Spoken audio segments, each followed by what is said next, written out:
Welcome back to Sidelines TV.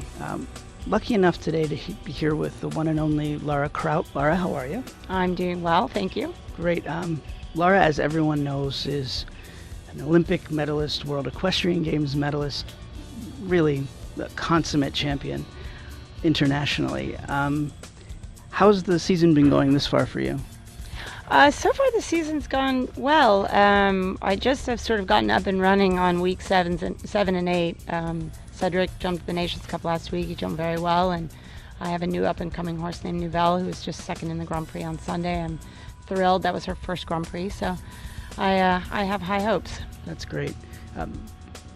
Since you brought Cedric up, what does it take for you in terms of routine to really take a horse like that and make it such an international champion over such a long, long time?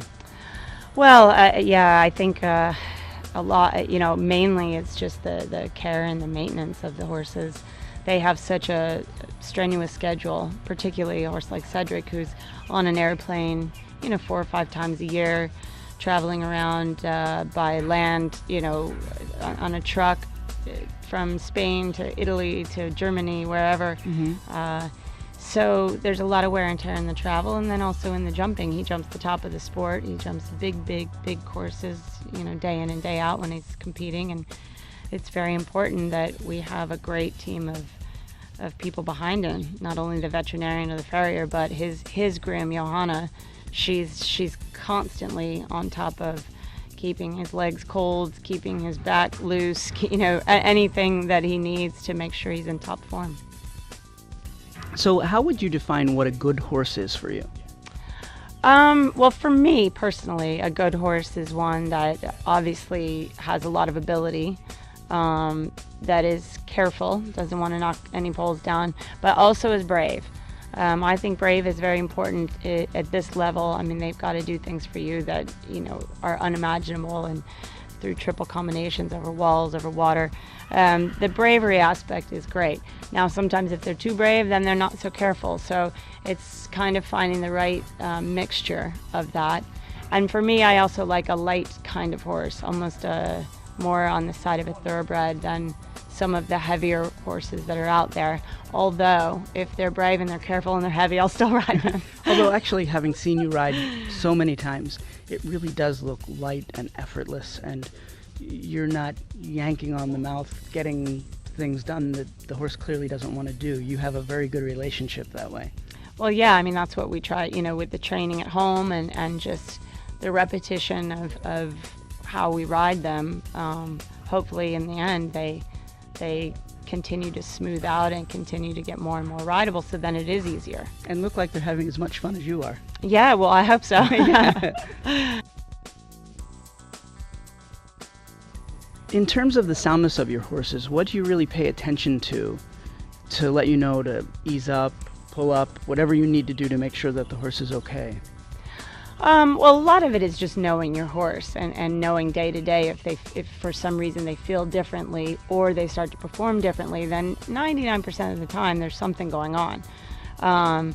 In show jumpers, we have found that a large part of the time it's the feet. Also, they get sore backs, sore necks. A lot of times all that stems from having sore feet.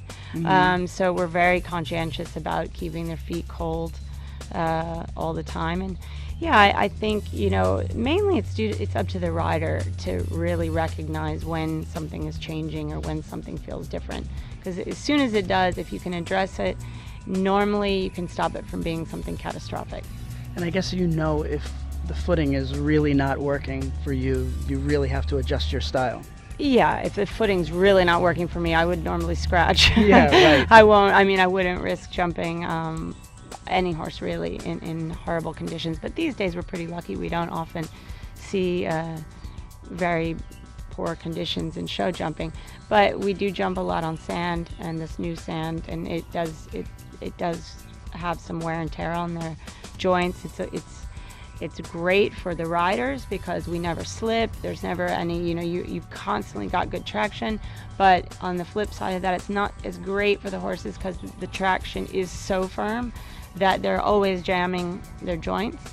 So, you know, we have to be really aware of that and make sure that they're always feeling good in their legs and in their neck and their back. Right. How would you say that a horse's temperament is affected by how he feels? Like, you know, if you have a thorn in your side and no one knows it, but you act like you have a thorn in your side. Yeah, no, absolutely. Horses, I think, oftentimes show temperamental signs that something is bothering them before you see the physical signs. I know with a lot of horses, they become tense. You know, horses that are normally pretty mild-mannered or pretty calm about their job start to get anxious, strong. A lot of times when horses are hurting, they'll get strong on you, particularly going around a course where before they wouldn't be, now they are. Normally means it's hurting them, so they're just, you know, grinding their teeth and forging ahead, but it's bothering them. And you'll see them maybe sweat more than they normally would. So you definitely can see. Also, horses can become lethargic and not interested in going, and that could be the other sign. But most often, if I see a sign, it's normally nervousness. Okay. And it seems to me that icing is the simplest, most universal cure for everything. It doesn't involve medicine. It doesn't involve anything. I mean, icing is essential, really. I mean, as you see with any human athlete, that's all they do. I mean, with football players, basketball players, right. any track and field, everybody's ice, ice, ice. And sadly with horses, they can't speak to us. They can't say, you know, my knees need icing or my ankles need icing. So really for us, it's just crucial to take care of it all the time. Right. And our program with our horses is they are iced every time they jump, even at home when they're finished. Cedric, even when Cedric works hard on the flat, we'll ice him just because he's 16 now. We want to preserve him.